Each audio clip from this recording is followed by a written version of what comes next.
Hello again, everyone. As you may be aware by now, True Crime Fix is now on Patreon.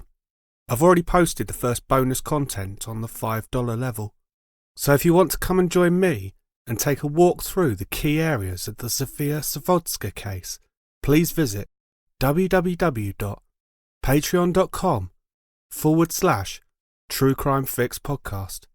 That is www.patreon.com/True Crime Fix podcast.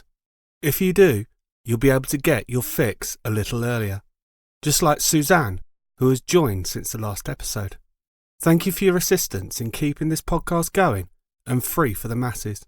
So that's www.patreon.com/True Crime Fix podcast. And now on to this week's case. Hi, this is Kat with Haunting History Podcast, and I'm here to tell you about what's new in Season 3. This season, we're doing something a little different. We are investigating, researching, and telling you the story of a missing persons case as we go along. You'll join us as we talk to detectives, private investigators, coroner's offices, file clerks, librarians, and the family members whose lives were changed by a disappearance that happened 40 years ago, and most likely spending an unhealthy amount of time on Ancestry.com. You, our listeners, are going to be with us as we get the case, and then as we find, meet, and talk to the people behind the story. We're starting this season with a ton of questions and zero answers, and we have no idea how it's going to end. What we do know is this family deserves to know what happened. Join us by emailing, messaging, and commenting with your thoughts, suggestions, and ideas. We want your help. Someone out there knows something. Help us find that someone. Season 3 starts Tuesday, June 11th with the disappearance of Deborah Lynn. I'm Lars, and unlike every other suburban white man, I have a podcast. It's called Rusty Hinges, and it has inexplicably made it to Season 2. In Season 1, we talked murder, mayhem, mystery, and hoaxes. I think we'll stick with this winning combination. Look for a Rusty Hinges episode on the murders of Isidore Fink and Letitia Toureau, two famous locked room mysteries. Get lost in the woods with the good people of Bennington, Vermont. And join me as we follow the path of a man we all briefly believed lives the American dream of launching his kid into the sky in a balloon. You can find Rusty Hinges wherever you find great podcasts. Well, you can also find it where you find terrible podcasts. That's Rusty Hinges. It's a podcast. Go listen.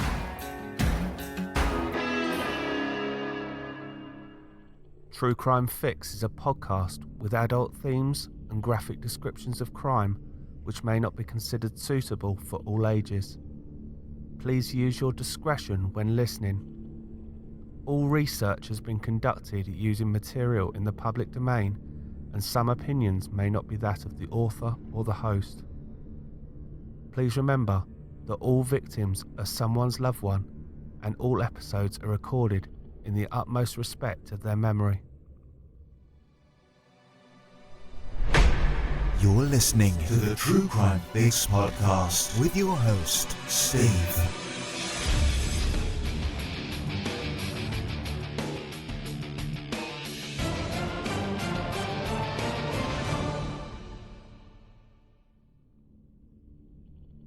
Hi everyone, and welcome to our 17th case together.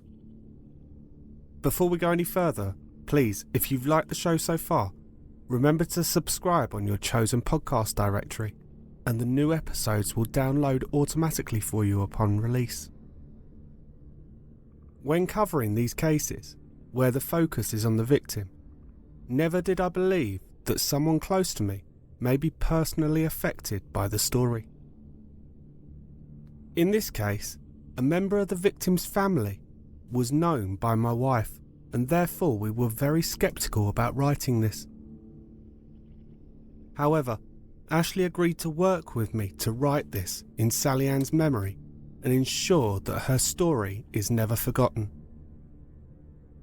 Have you ever left a loved one on a bad note? Have you ever had an argument with a spouse or partner which you have left unresolved? Have you ever considered that it may be the last thing that you ever say to them? This episode will show you just how devastating it can be to just walk away. Ladies and gentlemen, this is your True Crime Fix. I'm your host Steve, and this episode is dedicated to the memory of Sally Ann Bowman. Sally Ann Bowman was born on the 11th of September 1987 in St Helier Hospital in the town of Carshalton, which is in the county of Surrey. Carshalton is a town with a historic, picturesque centre and comes under the London Borough of Sutton, approximately 10 miles southwest of Charing Cross. Sally Ann was the youngest child of Linda and Paul Bowman. While Sally Ann was growing up, she was taken under the wing of her older half-sisters, Danielle, Nicole and Michelle, and all four were very close. They looked after each other, particularly when their mother, Linda, separated from Sally Ann's father, Paul, when she was 11.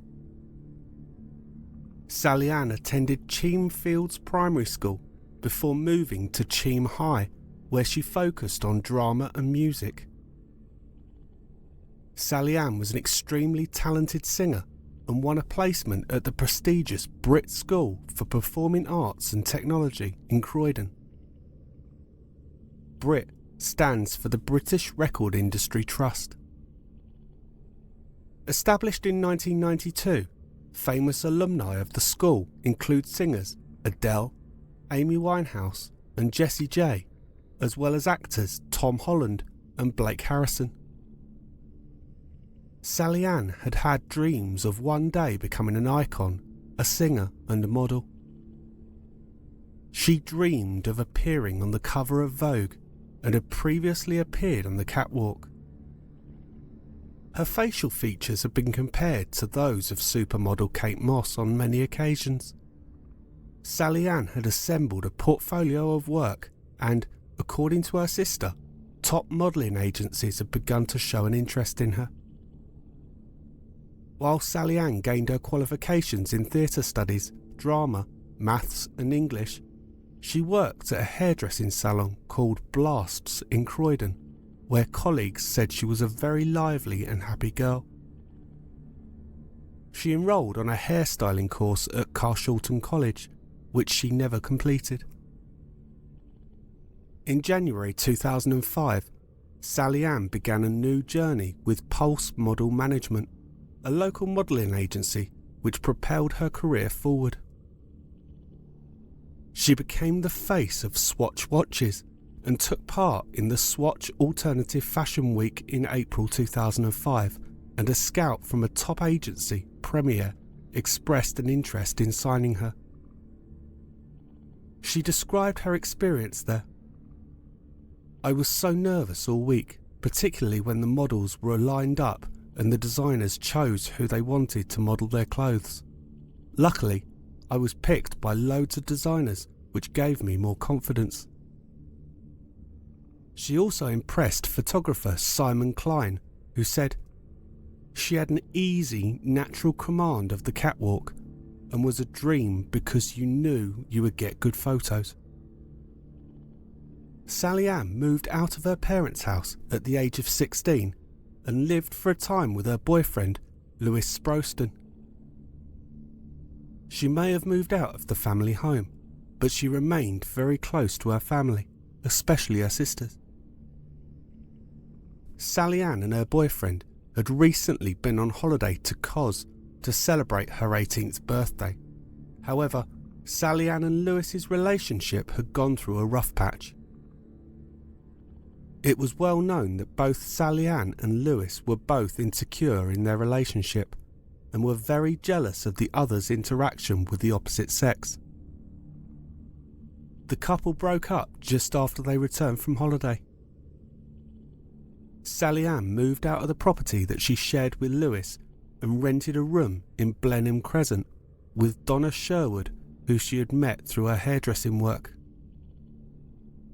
Her mum Linda said, "Sally Ann was a happy-go-lucky type of girl who was not afraid of speaking her mind. she could be very stubborn and opinionated.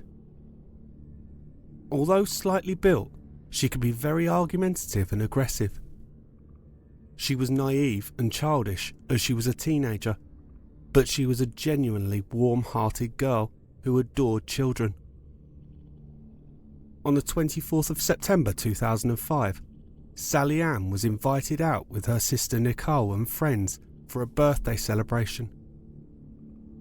Sally Ann had spent the day at her mum's house lazing around on the sofa in her pink fluffy dressing gown and generally having a rest day. Having turned 18 2 weeks earlier, Sally Ann was finally able to go out and legally enjoy herself as an adult. But she was by no means extravagant and made one glass of white wine last all night. As she left for the evening, she gave Linda a hug and said, "Love you, Mum," thanking her for the company during the day and promised to send her a text message about how she was getting home. Sally Ann, who spent most of her money on her fledgling modelling career, refused to go out looking anything less than perfect. So she dressed in a denim skirt, a white crop top, a white belt, and white high-heeled shoes. She was carrying a white Prada handbag and a white cardigan, which she had taken off because it was too warm outside. She also was wearing a pink bracelet her ex-boyfriend Lewis had bought for her. At 10 p.m. on the 24th of September 2005, Sally Ann, her older sister Nicole, and a group of friends went to the Milan bar in Croydon, which is part of the Wetherspoons chain, where they stayed until 1 a.m. There is CCTV from the bar showing Sally Ann drinking, dancing and laughing. Nicole stated it was a normal great night out. Sally Ann was said to have spent a lot of time on the phone to her ex-boyfriend as they hadn't long split up at this point and emotions were still high. Lewis had gone out with friends to the nearby town of Kingston. Sally Ann's mum Linda called the couple the Posh and Becks of Sutton Borough. She claimed Lewis was a good typical teenage boy who worked hard. After leaving the bar, Sally Ann waited outside for 15 minutes before being taken to her sister's house by taxi. Sally Ann decided that she wanted to see Lewis, so she manufactured a story to get him to come back and pick her up from Croydon. She claimed that Nicole had been arrested for fighting and that she was stranded with no way of getting home. Lewis eventually caved in and left his friends and drove the 12 miles back to Croydon, where he met Sally Ann. Bidding her sister goodbye, Sally Ann took a cab from her sister's back into Croydon. When Lewis arrived, she got in his car. Even though he did not believe her story, he still met with Sally Ann to ensure that she got home safely. Alas, just like most young people fresh from a breakup, they argued in the car on the drive back to Sally Ann's house in Blenheim Crescent, each accusing the other of seeing other people, which is what contributed to their recent breakup. The arguments and accusations continued for around an hour after they parked up at Blenheim Crescent. Eventually, at around 4 a.m, Sally Ann claimed she had had enough and stormed out of the car and into the night. Lewis called after her to get back in the car, but when she did not respond, he decided to call it a night and eventually drove off.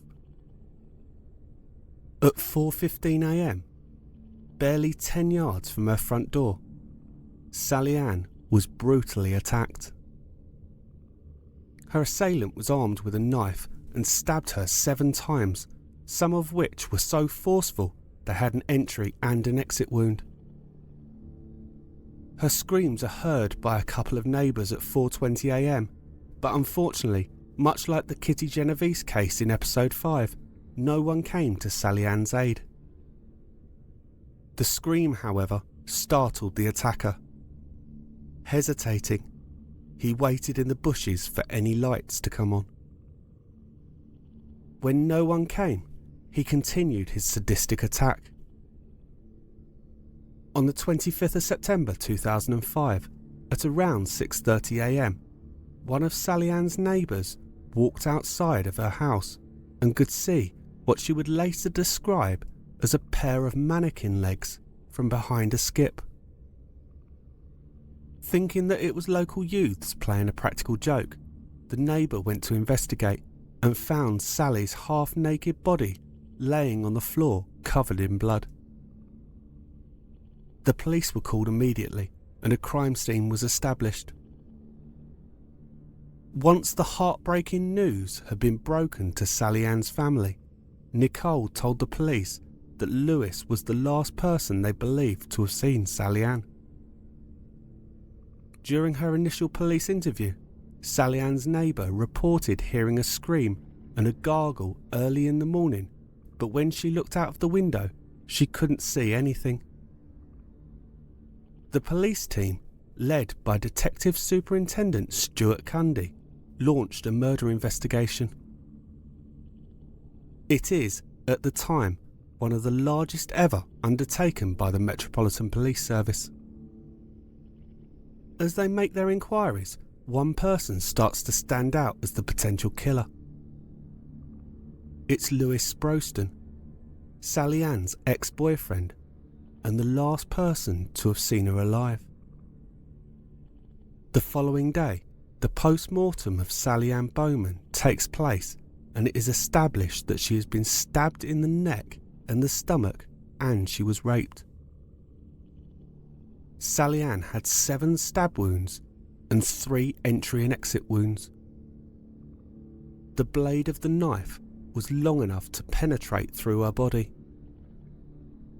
Horrific bite marks were also found on Sally Ann's cheek, neck, and right nipple. It was revealed by the investigation team that her handbag, cardigan, underwear, and mobile phone had also been stolen. Was this killer taking trophies? Lewis was arrested on the suspicion of murder on the afternoon of Sunday the 26th of September. When questioned, he appeared to inadvertently confess when he asked the police, "Is this about last night?" The detectives believed that they have their man when Lewis confessed that he and Sally Ann had argued before he left her in Blenheim Crescent. But Lewis was in fact unaware of Sally Ann's death, to the extent that it wasn't until he was arrested and cautioned for her murder that he learnt of the death of the girl that he loved. Crucially, DNA from the actual perpetrator was recovered from Sally Ann's body, so all the police believed they needed to do was match the sample to Lewis. Lewis was held for 4 days in prison pending the result of the DNA evidence from the scene. The DNA swab that he provided when he was arrested, however, eliminated him as a suspect, and he was released without charge. On the 29th of September, the police confirmed that the DNA found on Sally Ann had been matched to a 2001 cold case. In that case, a woman from Purley, which is less than 1.5 miles from where Sally Ann lived, was making a call in a telephone box when a man exposed himself to her. He then performed an indecent act, openly masturbating, and more disturbingly, tried to get inside the telephone box. In the process of this act, the perpetrator ejaculated and DNA was obtained from the semen which was left at the scene. The literal and figurative wanker was never caught. However, the victim got a good look at his face as it haunted her for a long time after. The next day, investigators revealed that the killer may have been responsible for an earlier attack on Sanderstead Road, just 40 yards from the murder scene. At around 3:30 a.m, approximately 45 minutes before Sally Ann was killed, a 36-year-old woman pulled over to use her mobile phone. Having no signal, she got out of her car. As she did, she noticed a man approaching her. Whilst focusing on what she was doing and trying to avoid eye contact, she saw the knife. Believing that she was being robbed, she held out her handbag. But the man just said, "Sorry," before beating her over the head with an iron bar. During the attack, a taxi passes the parked up car. Upon seeing the attack, the driver uses his car horn, startling the attacker into running away, but the victim's phone is stolen. The lady was taken by taxi to the police station and a full report was conducted. After being given first aid at the station, she realised that she'd been bitten. On the 5th of October, a series of computer-generated e-fits are issued, compiled with the help of the 36-year-old who was robbed and beaten with the iron bar, as well as the woman who had been the subject of the phone box attack 4 years earlier. The police released CCTV footage of Sally Ann on her night out in Croydon just before she was killed, and it was shown on BBC One's Crime Watch programme. The more I talk about Crime Watch week in and week out, I really miss it. I've even tried to start a Twitter campaign for the BBC to bring it back, but I think that I failed miserably. Sorry, just off on a little bit of a tangent there. The show's phone lines were soon flooded with over 120 calls after her sisters Danielle and Nicole made an emotional appeal for help, and a reward of up to £20,000 was offered on the show. On October the 12th, Sally Ann's father Paul made his own emotional appeal for her killer to hand himself in whilst remembering his beautiful, bubbly daughter. On the 15th of October, Linda, Sally Ann's mother, spoke to the press of the heartbreak that she was feeling and made her own plea for help to catch the killer. With still no news about her murderer, and even the new leads starting to cool off, Sally Ann's funeral took place on Friday the 4th of November at Croydon Cemetery and Crematorium. She was carried into the cemetery grounds shortly before 2:15 p.m. in a white carriage which was being pulled by 2 white horses with pink and purple feathers adorning their manes. Sally Ann's name in pink flowers decorated the Victorian-style hearse. During the well-attended service, white doves were released shortly before Sally Ann's body was cremated. Her ashes were later laid to rest in the Garden of Remembrance. Although the case had been featured before briefly, on December the 13th, a full reconstruction of the last known movements of the morning of the 25th of September was shown on BBC's Crime Watch. The reconstruction showed the man who killed her returning to the scene of the crime soon after stabbing her. I will see if I can find an online version of this episode and post it to the True Crime Fix discussion Facebook page. Police also said during the episode that the perpetrator might have used Sally Ann's mobile phone to take pictures of the murder scene. Despite the fact that the episode was viewed by between 5 and 6 million people, no new leads were obtained by the police. The trail was starting to go cold. With the evidence that the police had, they decided the murderer must have been a resident of the local area. But as the DNA found on Sally Ann's body had not registered a hit on the National DNA database, the police struggled to move the case forward.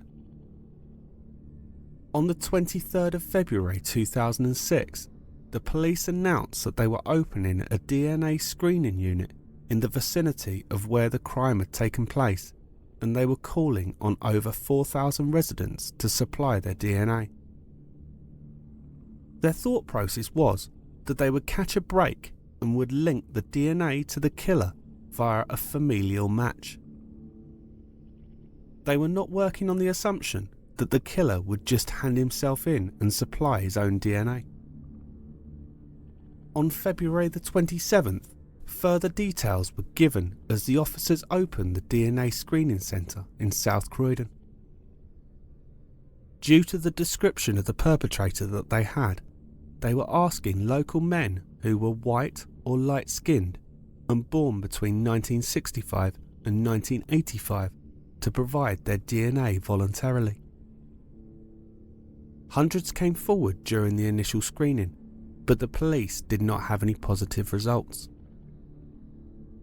On March the 22nd, 2006, a new e-fit is released due to an advance in the detail the software could now go into. A day later, on March the 23rd, police said they wanted to question a former customer of the hair salon where Sally Ann used to work, who had an Australian accent. However, the hope that the killer would be brought to justice was starting to reduce for the family. New cases were coming into the Metropolitan Police all the time, and the resources that were on Sally Ann's case were starting to be reassigned.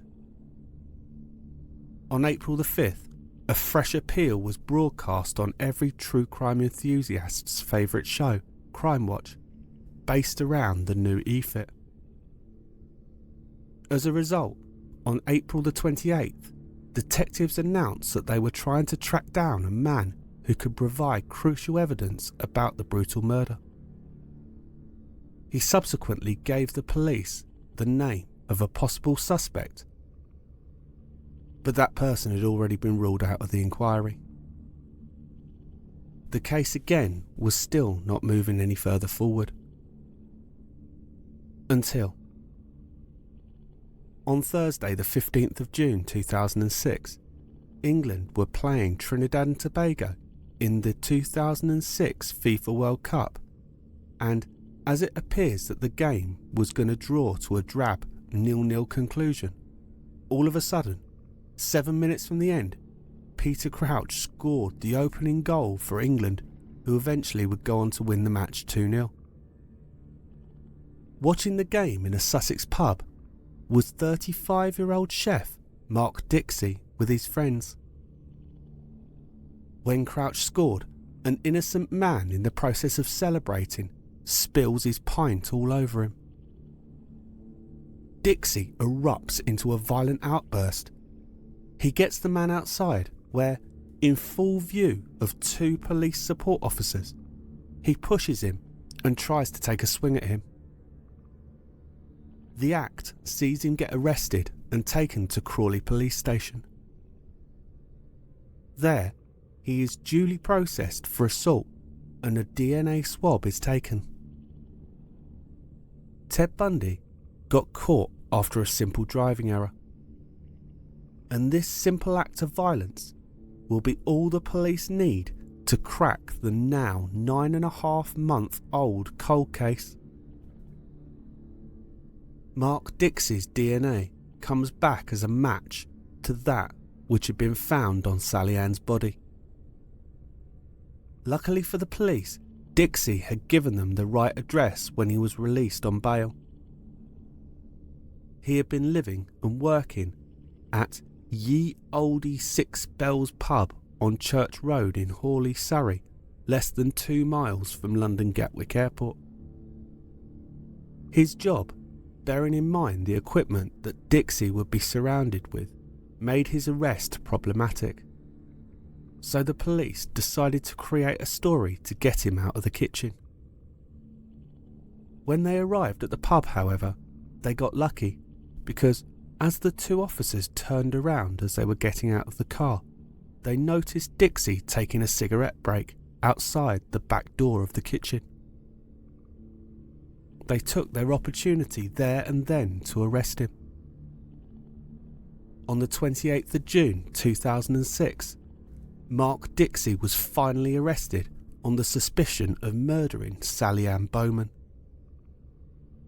He stayed calm and unfazed by the whole procedure.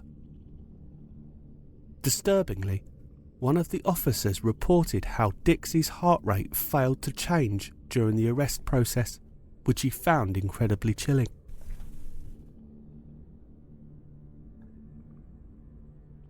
The officers who arrested him took him in for questioning, and he still gave the aura of being cold and emotionless. Dixie answers no comment to every question asked during his initial interview. Upon closer inspection of his room back at Ye Olde Six Bells pub, following his arrest, police made a sickening discovery. They found that this vile monster had been masturbating to photos and video footage of Sally Ann Bowman reliving her brutal and callous murder. He was charged with Sally Ann's murder and remanded in custody whilst he awaited trial. After inputting Dixie's details into the police database, they saw how dangerous he really was. He had several assault cases, robbery, indecent exposure, and various other charges dating back years. So what do we know about Dixie? Mark Philip Dixie was born on the 24th of September 1970 in Streatham, South London. When he was 18 months old, his parents separated. When he was 8 years old, his mother remarried and she had 2 sons by her new husband. Dixie adopted his stepfather's surname, MacDonald, after his mother had remarried. Dixie's criminal record began in 1986 when he was 16 years old, and between 1986 and 1990 he was found guilty on charges relating to robbery, burglary, assaulting a police officer, and assault occasioning actual bodily harm. He moved to Australia in January 1993 and remained there until he was deported back to the UK in April 1999 after being fined for indecent exposure. He lived in London until moving to Spain in 2002, but more about his exploits there a little later in the episode. He returned to England on a permanent basis in 2003. After more than 18 months on remand, the trial of Mark Dixie took place at the Old Bailey in London, commencing on the 4th of February 2008. Mr. Justice Gerald Gordon was presiding. Mr. Anthony Glass, QC, represented Dixie, whilst Mr. Brian Altman, QC, was representing the Crown. Mark Dixie pled not guilty to the charge of murder. Jurors were warned at the start of the trial that they were going to be subjected to horrific details about the night of Sally Ann's killing. They had to be warned by the judge to try the case coolly, calmly, and without emotion. The first thing that Mr. Glass QC tried to do was to pin the murder on Sally Ann's ex-boyfriend Lewis. Mr. Glass described that Dixie stated he found Sally Ann in her driveway and took advantage of the situation to have sex with the body after having been on a night out for his birthday. He was drunk and under the influence of Class A drugs. Lewis Sproston came under heavy fire during the cross-examination by the defence after the jury had been told that he had initially been arrested for the murder. Mr. Glass asked him, "Did you lose your temper and kill her?" Lewis replied, "No." The court heard that when Lewis was arrested the day after the murder, he asked the police, "Is this about the row with my girlfriend last night?" Mr. Glass asked Lewis if he had a guilty conscience about what had happened. He replied, "Not really. I thought she made it home. I thought she was perfectly well and healthy. It was all just a normal argument." Mr. Glass asked him, "Had you left her for dead or dying?" Lewis replied, "Are you being serious? No." The prosecutor, Brian Altman, while speaking about Dixie, said, "That, astonishingly, is his defence to murder. It is a defence born out of desperation." Mr. Altman reiterated, "The defendant confessed that he had sex with Sally Ann after her death. He says he just happened to be in Blenheim Crescent under the influence of drink and drugs.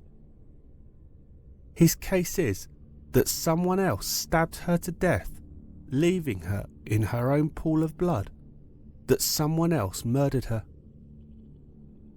The idea that in one and the same place there was not only a homicidal maniac who motiveless stabbed a young woman to death, but also a sex offender is a ludicrous claim born out of desperation.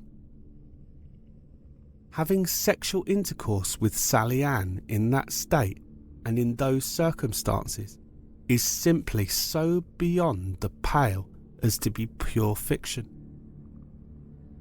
The prosecution say his defence is quite fantastic, a smokescreen calculated by him to fool you into believing that he did not kill her. Dixie subjected Sally Ann's body to other indignities. Inexplicably, he inserted small pieces of concrete rubble into her mouth and another part of her body. Later it would be revealed that he had done this to try and get rid of his DNA. The prosecutor echoed the judge's warning at the start and warned the jury that the photographs they will see will graphically portray the grim reality of her death. Mark Dixie was found guilty of Sally Ann's murder by unanimous verdict on the 22nd of February 2008 after 3 hours of jury deliberation. He was sentenced to life imprisonment with a recommended minimum of 34 years, meaning that he is unlikely to be considered for parole until at least 2040, by which time he will be 70 years of age. This is among the longest minimum terms ever imposed upon a single murderer in the UK. Judge Gordon told Dixie, "I shall only say that what you did that night was so awful and repulsive that I do not propose to repeat it. Your consequent conduct shows you had not the slightest remorse for what you have done." Sally Ann's family cheered as the verdict was announced. "The last 2.5 years have been torturously painful and immensely difficult," Paul Bowman said. "I do not think we could have got through it without the love and support that has been hugely available from family and friends. I hope that now Sally Ann can rest in peace, and those affected so deeply by her untimely and brutal death can be afforded at least the chance to begin to grieve in earnest." Dixie bowed his head down and nodded as he was told his sentence. Friends and family of Sally Ann shouted down from the public gallery as Dixie was taken down. One said, "Rot in hell, you pervert." Another yelled, "I'll see you again." Dixie just called back, "Come on, both of you." Detective Superintendent Stuart Cundy, who led the investigation, said that the crime was one of the most horrific sexual attacks in British history, and said Dixie's defence was truly contemptible. Mark Dixie faces a life behind bars, a result that ensures that the public are protected from a truly dangerous sexual killer, Cundy said. Sally Ann was a young woman who had her whole life ahead of her. Mark Dixie cut that life short in the most horrific way imaginable. It is my opinion that a national DNA register, with all of its appropriate safeguards, could have identified Sally Ann's murderer within 24 hours. Instead, it took nearly 9 months before Mark Dixie was identified, and almost 2.5 years for justice to be done. The calls for such a register, however, were turned down by ministers and other politicians who claimed that it would raise practical as well as civil liberty issues. Linda Bowman has continued to call for a national DNA register to be introduced. But this was not the end of the revelations about Dixie. There was also crimes in Spain, where an innocent male, Romano van der Dusen, was jailed instead. In 2007, Dixie's DNA was matched to the rape of a woman and attempted rape of 2 others in Fuengirola, near the city of Malaga in Spain in 2003. Van der Dusen had already been sentenced to 15 years in prison, and the Spanish authorities were slow on rectifying this miscarriage of justice. Van der Dusen was finally exonerated and freed in February 2016 after spending over 12 years in prison. Linda Bowman said that she was dismayed at the thought that if the Spanish authorities had investigated the case more thoroughly, her daughter might be still alive. She told the Mail Online, "I'm absolutely appalled. An innocent man has spent 12 years of a 15-year sentence in prison for a crime that he did not commit. I feel very strongly that if the Spanish authorities had done their jobs properly, my Sally Ann would still be alive."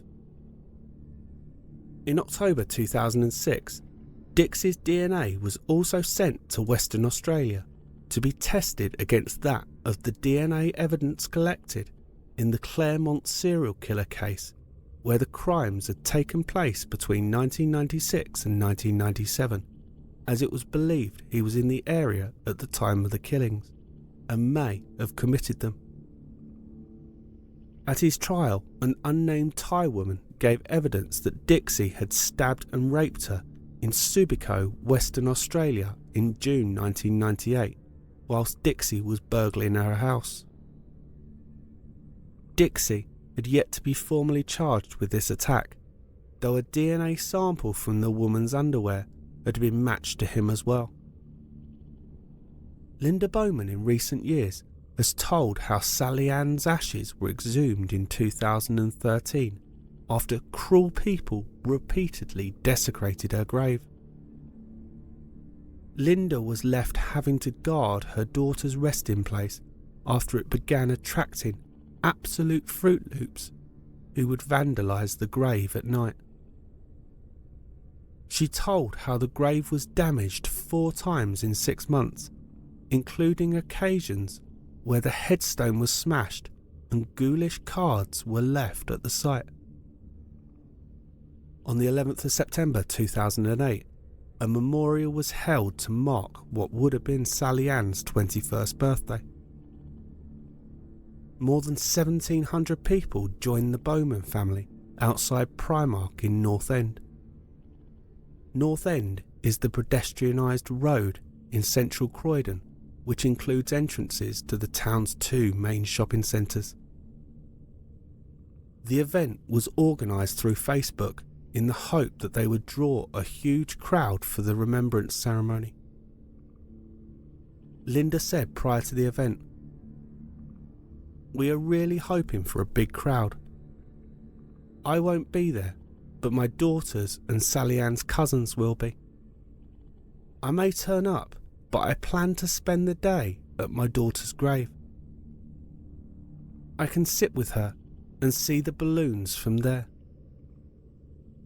Linda said she wanted people to remember her daughter on her birthday by releasing pink balloons with a message inside so that Sally Ann could receive them in heaven. The family can look up in the sky and see how much people are thinking of them, she said. A friend of Sally Ann's sister said, "She was an angel, special to all that knew and loved her. She was talented, ambitious, and didn't deserve to be taken to heaven so quickly. God must have known that she was special. He only takes the best." So that's it for this week. So if there's one thing that you take away from today's episode, never leave your spouse, friends, or family in an argument. Never let the last word be a bad one. Always kiss each other goodnight or goodbye. Please remember, if you've enjoyed the show or want to know more, please follow us on Twitter at TrueCrimeFixPod. That's at TrueCrimeFixPod on Twitter. The podcast also has a Facebook page, True Crime Fix Podcast, but there's also a fan page, True Crime Fix Discussion. I am thoroughly enjoying interacting with everyone on there, and this is where I post the majority of the information on the week's cases. Also a reminder that the podcast is now on Patreon, so visit www.patreon.com/True Crime Fix Podcast for further details. I also have an Instagram account, so search True Crime Fix.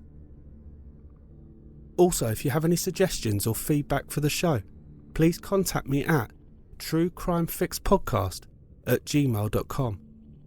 That's truecrimefixpodcast@gmail.com.